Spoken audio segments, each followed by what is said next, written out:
Here we have the set of standard untouched RF900 gauges. I hope you can see it. So as you can see, the dials are still black. And the way you get it all done is basically you've got to disassemble the whole gauge cluster, take the clocks out, and then I'll show you the rest of it.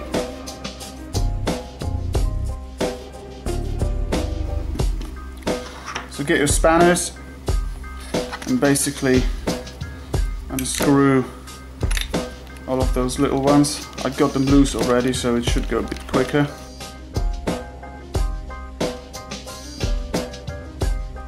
We do the same with these here.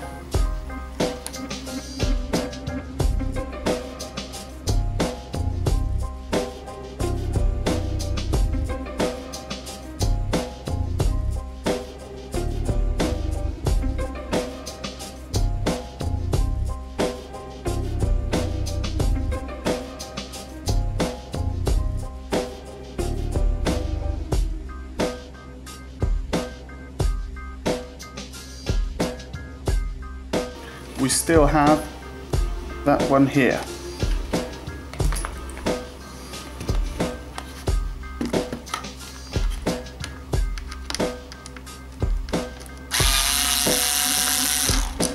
Let's have a look how many screws and nuts you've got to take off to get the bracket off. So that's going to be that one here,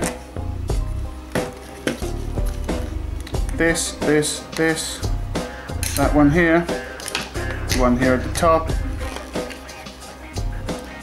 those two on the left, plus we've got one darling just over there. So once again, boom. And we've got also that one here.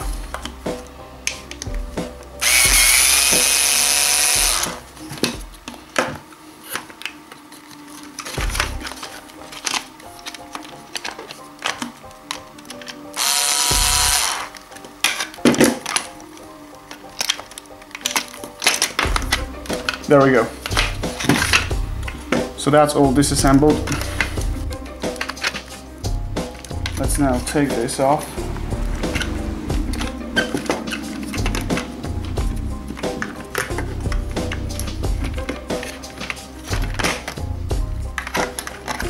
Okay, so that's your bracket taken off.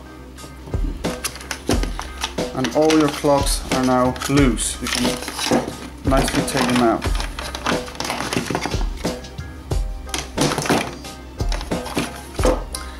Now, if you want to take your speedo out, there's going to be a bit of a problem, because obviously it's not going to come out just because of this knob here, and obviously this is the knob that you use to reset your daily mileage. So the way you take this off is basically there's a little screw just inside of it, so you've got to use one of those tiny little micro screwdrivers. Just stick it in, okay? Hold the knob still, and then turn it out counterclockwise.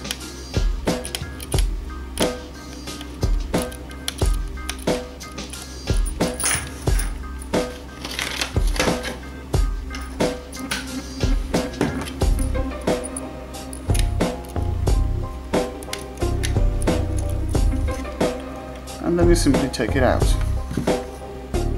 Basically what's inside it is just a tiny little screw, okay?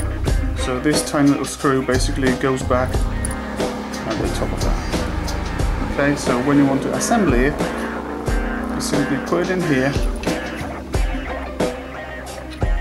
Just make sure it's gonna go right onto that little, what's it there? And there's like a, I don't know if you can see it, but there's like a little groove over here on that little knob. So just make sure this nicely matches the knob there. Put it in, screw it in, and you're all good. Okay then, so as you can see, we've got our clocks out of the bracket. And here is the messy part and the part that I truly hate. And this is something that I didn't know. You see, the people that sell you the white gauges don't actually say that in their advert. So the only way to get there, to open the clocks, is basically to move that rubber up and then I'll really try to show it the best I can. You see this bit here, the black bit, that's not rubber, that's not plastic, that is metal. So the only way to get inside the clock to take the black gauge and put the white one in is to basically pry it here, brutally pry it here, and really fuck it up, because once you've opened it, it's never going to be nicely sealed again. So unfortunately that's the only one way to do it, and it's one of those fiddly jobs where you've got to be really hard on it and use force to open it, but then again you want to be delicate because that white bit here is a soft plastic and it very easily breaks. Now you can also mess up your screen, a little glass here, so if you pry it too hard, this is going to break as well. And I've done it before, so you know, learn from my mistakes. Be gentle and firm at the same time. So I'm gonna pry it now, I'm gonna open the clock, and I'm gonna show you what's the step number 2.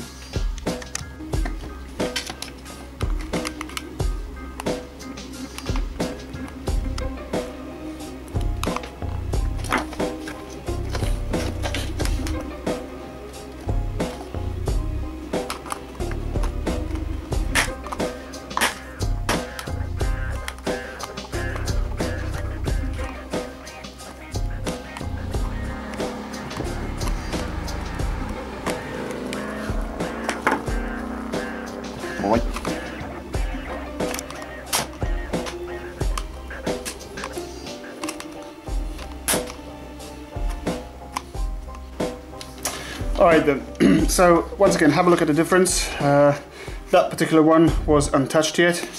This particular one has been pried all around. I personally prefer to do it, you know, for the 100% of the circumference, because then it's easier to take it off.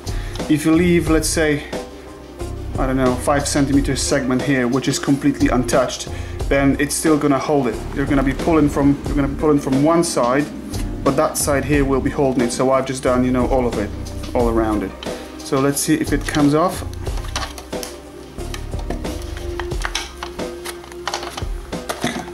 There we go. That's the way you do it. This is how it looks inside. Okay. And this is our gauge. So now, you know when I mentioned a little sacrifice, unfortunately, the process of prying it will leave this little mark over here, and this is, at least in my opinion, something that you can't avoid. But you know, if you're okay with the fact that it's never gonna look perfectly clean again, and it's never gonna be sealed ideally again, then you're okay, you can go ahead with this job. Okay, so now let's disassemble the actual dial. So what you've got to do is you've got to take the needle off, then unscrew those 2 little bolts here, and it will nicely come out. Then you simply replace the gauge, put the needle back in, and you can start to seal back the whole assembly. That's it. So we've got those 2 little screws off, and I can now tell you that that was a bit of a job to get them out. They were really stubborn, but you know, after 10 minutes I've actually managed to get them out, so that's good. Don't give up, just keep pushing. And now the next step of the job will be to remove the needle. And the way to do it, according to manufacturer's instructions, is to use 2 tablespoons and basically pry it. I'm really going to try to show it the best I can. Pry it like this. Really, really gently. Come on, come on, come on, come on. That's it. So it has come out. As you can see, no damages there. It's all good. And basically the needle sits on this little what's it here. And that is it. You just take your gauge out. That's the mechanism inside. And all you've got to do now is simply to put your new white gauge on, screw those 2 little watsits in, then put your needle in, and then after all, nicely close and seal it. And that's the whole job done.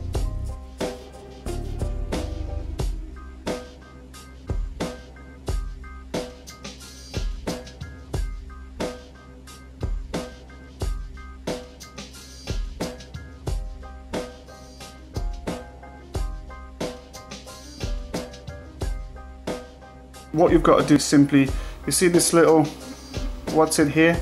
That's obviously going to be stopping the needle obviously going to be stopping the needle to go further down than 0. So that's all it is. Just squeeze it here and basically push it, and it's going to nicely come out. Okay then, so you've got to push it here at the back and it will nicely come out. You should be actually able to take it out using just your fingers. There we go.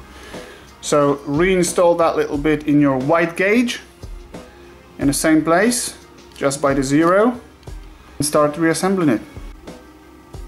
So yeah, it's just a matter of repeating the process for the speedo and the temperature gauge, which is a smaller one here.